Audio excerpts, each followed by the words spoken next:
Ang pelikula ay nagsisimula noong 1979, isang space station na kilala bilang Skyla ang nahulog mula sa orbit. Sa misyon nito, naging tahanan ito ng daan-daang scientific experiments. Karamihan sa mga debris ay nasunog habang bumabalik sa atmosphere, pero may ilang piraso na bumagsak sa Earth. Akala ng NASA na nakuha na nila ang lahat ng piraso ng space station. Pero nagkamali sila. Sa kasalukuyang panahon sa Rome, ang NASA scientist na si Dr. Martins ay nakatanggap ng tawag mula sa isang NASA Space Biosciences Research Station tungkol sa isang lalaki na naghahanap sa kanya. Pagkatapos ilipat ang tawag sa lalaki, sinabi nito sa doktor na may lumabas mula sa isang NASA tank sa lugar at pinatay nito ang lahat at siya na lang ang natitirang buhay. Habang sinusubukan niyang magpaliwanag pa, biglang naputol ang tawag. Pagkalipas ng 27 hours, dumating si E.K. Martin sa lugar, kasama ang research agent na si Robert at isang military companion na kilala bilang Romano. Sinubukan nilang maintindihan kung paano napunta ang tank sa disyerto. Sinabi ni Romano na ang sirang space station ay nahulog sa karagatan maraming taon na ang nakaraan, pero nilinaw ni Martin na may ilang debris nga na nahulog doon. Pero may bahagi ng tank na natagpuan malapit sa lugar. May isang lalaki na nakakita nito, pinulot, at inilagay sa harap ng bahay niya para magbayad ang mga tao para makita ito. Akala ni Robert ay walang laman ang tank, pero sinabi ni Martin na ang tank ay may parasitic fungus na kayang mag-adjust mula sa isang species papunta sa iba. Matapos nilang isuot ang kanilang hazmat suits, naglakad ang grupo sa paligid ng lugar at nakakita sila ng isang maleta. Habang nag-iimbestiga pa, nakita ni Martin ang nasa tank, at katabi nito ay isang dish soap, kaya napag-isip nila na sinubukan ng lalaking nakakita ng tank na hugasan ito bago nangyari ang insidente. Mas tiningnan ni Martin gamit ang isang espesyal na microscope at napansin niya ang berdeng malagkit na substanse sa tank. Sa tulong ni Robert, mas lumapit siya para mas makita ito, at napag-alaman niya na ang parasite ay heterotrophic, ibig sabihin kumakain ito ng ibang organismo para mabuhay. Sa sandaling iyon, may kaunting gas na lumabas mula sa substance at nagulat sila, hindi nila napansin na nakalabas na ang parasite papunta sa lupa. May napansin si Romano at tinawag niya ang atensyon ng lahat. Doon nila nalaman na nakapasok na ang parasite sa boot ni Martin at bumabaon na ito papunta sa kanyang paa. Pagdating nila sa bubong ng building, nagulat sila nang makita ang maraming bangkay sa paligid na pumutok ang tiyan.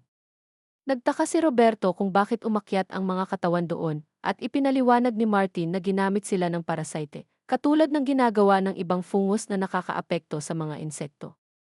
Kinokontrol nito ang utak ng host, ibig sabihin lahat ng ginagawa ng infected ay ayon sa utos ng fungus. Dahil nasusuka sa sitwasyon, sinabi ni Roberto kay Martin na kailangan nilang kunin agad ang sample at pasabugin ang buong lugar. Matapos makuha ang sample at ilagay sa isang espesyal na briefcase, naghanda na silang umalis. Pagkalipas ng ilang minuto, may naamoy si Martin at tinanong niya ang iba kung naaamoy din nila ito, pero sinabi nilang imposible iyon dahil sa suot nilang suit. Ilang minuto pa, biglang sumama ang pakiramdam ni E.C. Martin at nagsuka siya ng berdeng substance mula sa kanyang bibig.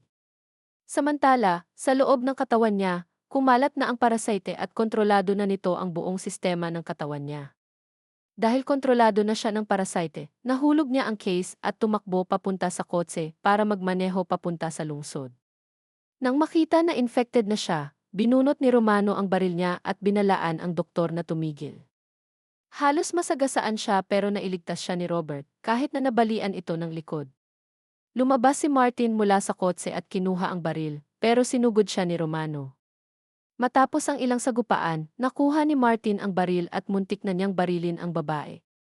Pero sa huli, itinapat niya ang baril sa sarili niya at tinapos ang paghihirap niya. Pagkatapos nito, kinuha ng militar ang sample at pinasabog ang buong lugar. Dinala ng militar ang sample sa Kansas, sa isang AKF Military Defense Facility kung saan inilagay ang fungus sa isang espesyal at secure na unit at isinara ito. Pagkalipas ng ilang taon, iniwan na ang facility dahil decommissioned na ito ng gobyerno at inilagay na ito sa bentahan.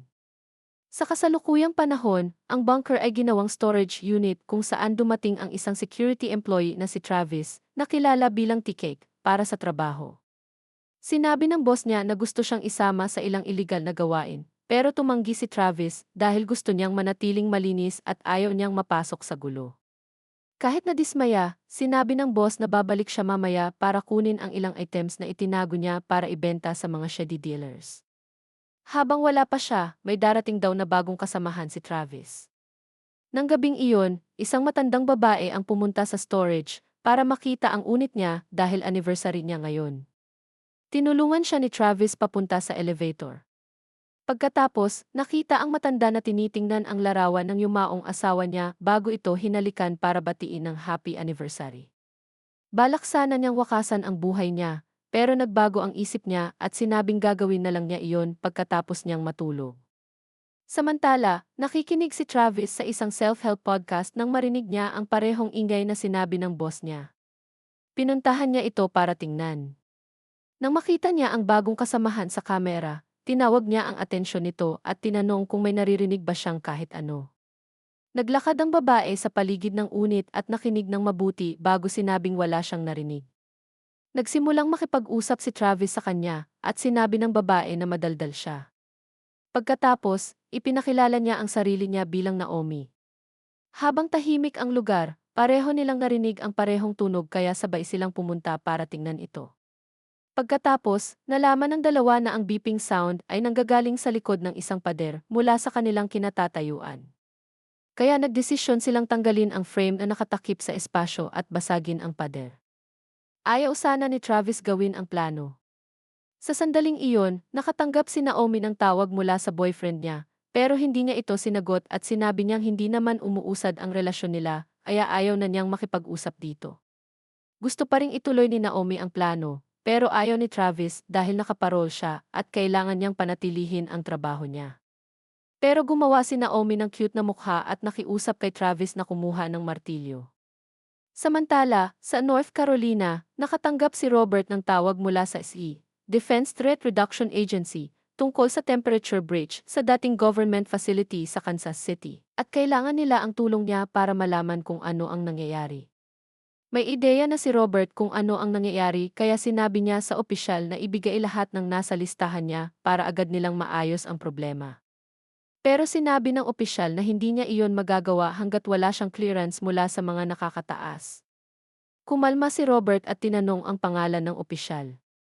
Sinabi nitong Abigail ang pangalan niya. Sinabi ni Robert na kumuha lang siya ng clearance mula sa isang Gordon at pinaalala niya kay Abigail ang sinumpaan nitong tungkulin na protektahan ang bansa. Sinabi niya na ito ay isang malaking banta kaya kailangan nila ang lahat ng tuos sa listahan niya. Balik sa storage unit, matagumpay na nabasag ng dalawa ang pader at nalaman nilang ang ingay ay galing sa isang self-storage unit. Habang tinitingnan kung saan nila pwedeng patayin ang tunog, nalaman ni Naomi na may iba pang storage units at doon nila kailangang pumunta para patayin ang tunog. Gusto ni Naomi na mag-explore sa paligid.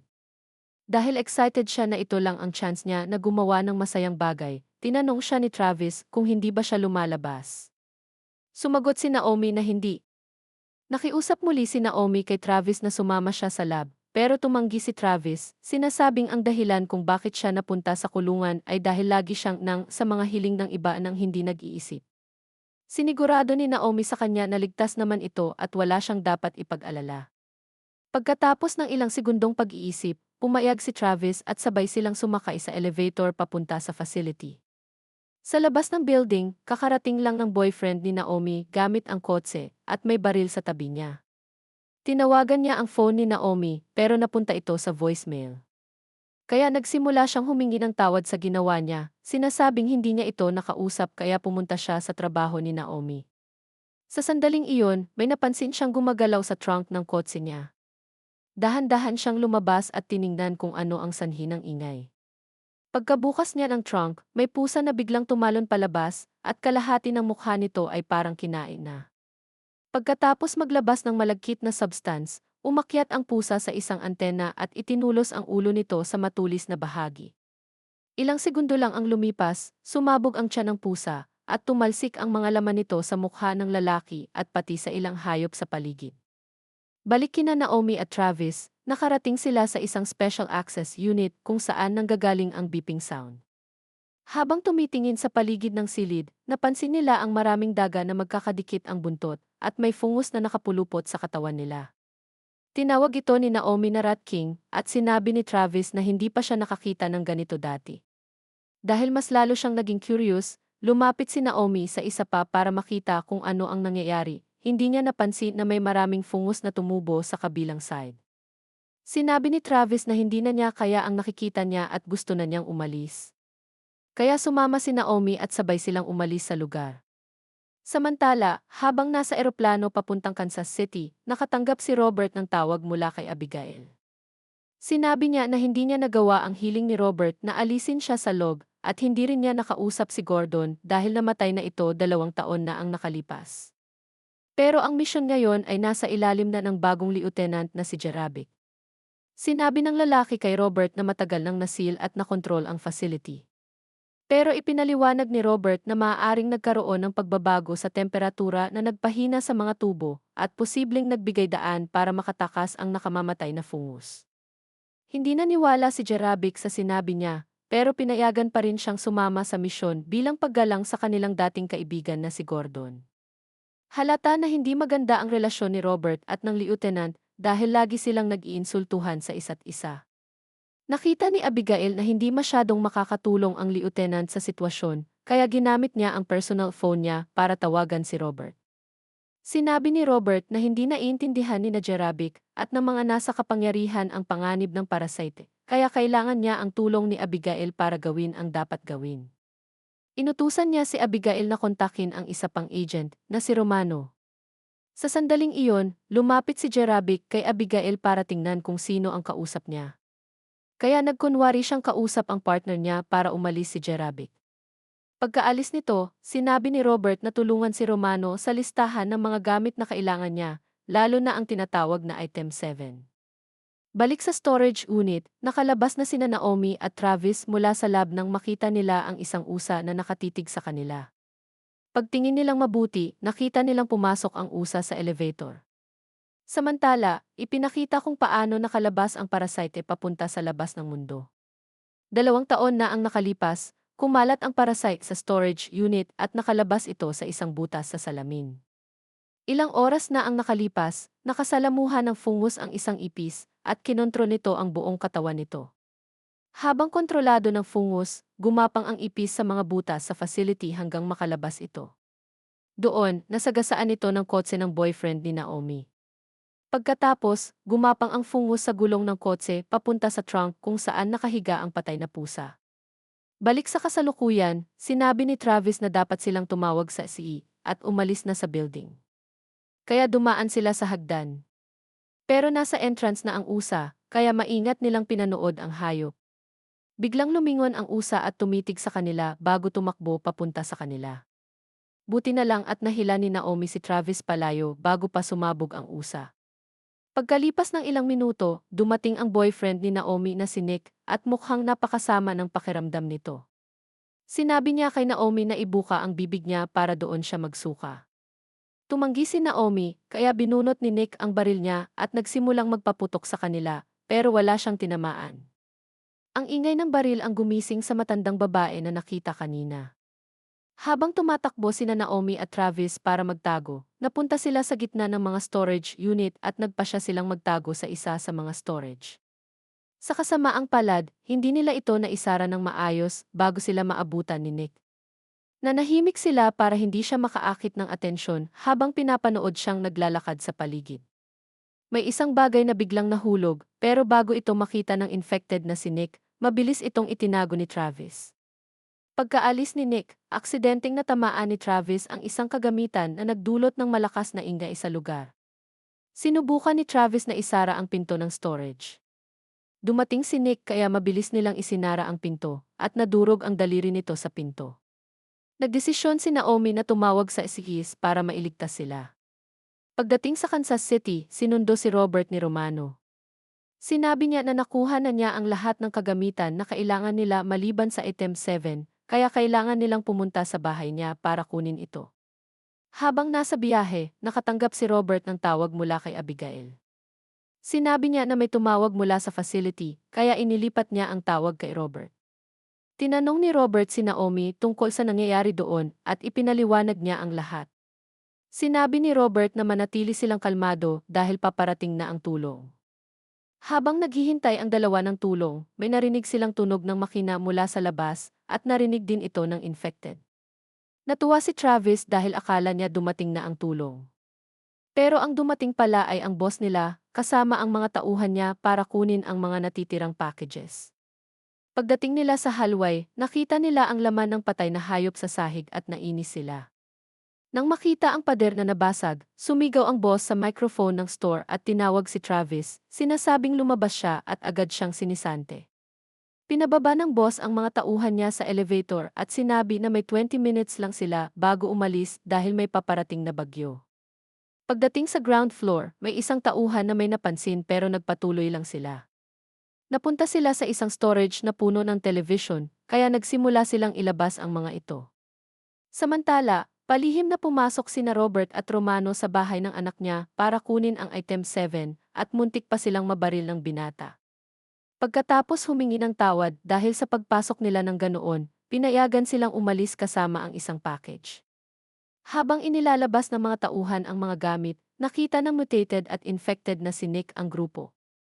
Sinubukan ni na Travis at Naomi na babalaan ang grupo na umalis na sa lugar, pero huli na ang lahat. Ang infected ay nagsimulang maglabas ng maraming berdeng malagkit na substance sa lahat ng tao, sa maliit na silid at isinara ang pinto, habang ang mga tao sa likod ay patuloy na kumakatok dito. Sinubukan nitong habulin sina Travis at Naomi, pero mabilis silang tumakbo kaya hinabol sila nito.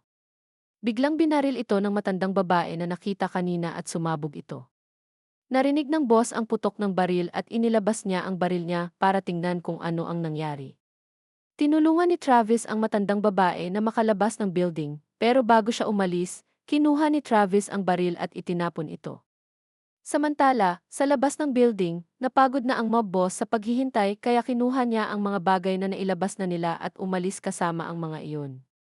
Sa wakas, naabutan ng boss si Travis na nagbabala sa kanila na lumayo sa fungos sa sahig. Sa sandaling iyon, nagsimulang kumatok sa pinto ang mga infected na nasa storage unit at humihingi na palabasin sila. Binalaan ni Travis ang boss na huwag itong gawin dahil pagsisisihan niya ito, pero hindi siya nakinig.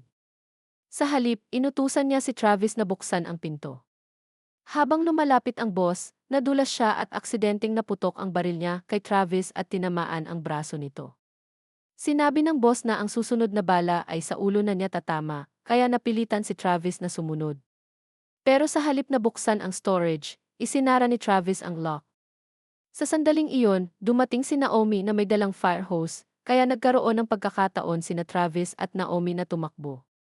Nakalabas ang dalawa ng building at doon nila nakasalubong si Robert na lumabas mula sa dilim. Matapos tingnan ang heat signal nila at makita na normal naman ito, lumapit si Robert at dinala sila sa kotse niya kung saan binigyan niya sila ng baril. Binigyan din niya sila ng hazmat suit at sinabing isuot nila ito dahil kailangan niya ang tulong nila para maglagay ng nuclear bomb sa storage unit para sirain ang fungus. Sa tingin ni Travis ay masyadong delikado iyon, pero ipinaliwanag ni Robert na mangyayari ang pagsabog sa ilalim ng lupa at sisirain nito ang lahat sa loob ng 100 feet na radius nang walang epekto sa atmosphere. Nangako pa siya ng honor medals kapag nagawa nila ito ng tama. Ang kailangan lang nilang gawin ay dalhin ang nuclear device sa sub-level 4 at simulan ang timer. Kapag nagsimula na ang timer, may 9 minutes sila para makalabas sa facility bago sumabog ang bomba. Samantala, mananatili si Robert sa itaas para harapin ang sinumang infected na susubok tumakas. Balik sa loob, sinabi ng boss sa mga tauhan niya sa loob na ihagis ang susi ng lock na naiwan niya sa loob at ginawa nila ito.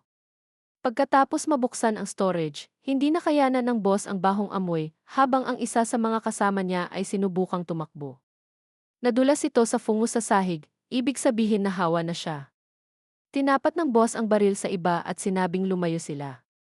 Pero sinabi nila na susunod sila basta sabay-sabay silang lalabas. Pinapunta sila ng boss sa unahan, habang ang isa sa kanila ay nagsabing hindi siya maganda ang pakiramdam bago sumabog ang ulo niya. Sa labas ng building, bumabalik sina Naomi at Travis papunta sa storage unit habang si Robert ay naiwan sa likod para butasin ang mga gulong ng sasakyan upang walang makatakas. Isang infected ang tumakbo palabas ng building at nakita ni Abigail ang heat signal nito. Sinabi niya ito kay Robert pero hindi niya makita ang lalaki. Biglang lumitaw ang lalaki sa likod niya. Bigla siyang lumingon at sumakit ang dati niyang sugat sa likod, kaya nagpaputok siya ng walang kontrol bago bumagsak sa sahig. Binaril din niya ang mga natitirang motorsiklo para siguradong walang makakatakas. Sa wakas, nakarating sina Naomi at Travis sa storage unit at nagulat sila nang makita na nakalabas na ang fungus sa kabilang silid at mabilis itong kumakalat dahil sa sirang tubo at malapit na itong makarating sa Missouri River. Pagbukas nila ng nuclear device para ihanda ito, nagulat sila nang makita na nagsimula na pala ang countdown at may 5 minutes na lang sila para makalabas ng facility. Nagdesisyon ang dalawa na iwan ang hazmat suit kapag nakabalik sila sa ibabaw sa tamang oras. Samantala, sa kabilang side, mabilis na lumalapit ang fungus kay Robert mula sa isa pang infected. Nang makita ni Robert ang infected na papalapit, binaril niya ito at agad niyang binalingan ang boss para patayin ito, pero naiwasan ng boss ang mga bala. Nagkaroon ng problema ang countdown ng nuclear bomb at 1 minute na lang ang natitira. Lumabas ang boss mula sa pinagtataguan at sinabi niyang alam niyang wala ng bala si Robert. Biglang nagising ang infected kaya binaril niya ito ng maraming beses bago lumapit kay Robert. Halos patayin na niya si Robert nang dumating si Romano. Binigyan siya ni Robert ng clearance at agad niyang binaril ang boss. Habang palabas ng building sina Naomi at Travis, nakita nila ang isa pang infected na lumingon at humingi ng tulong, pero binaril ito ni Naomi.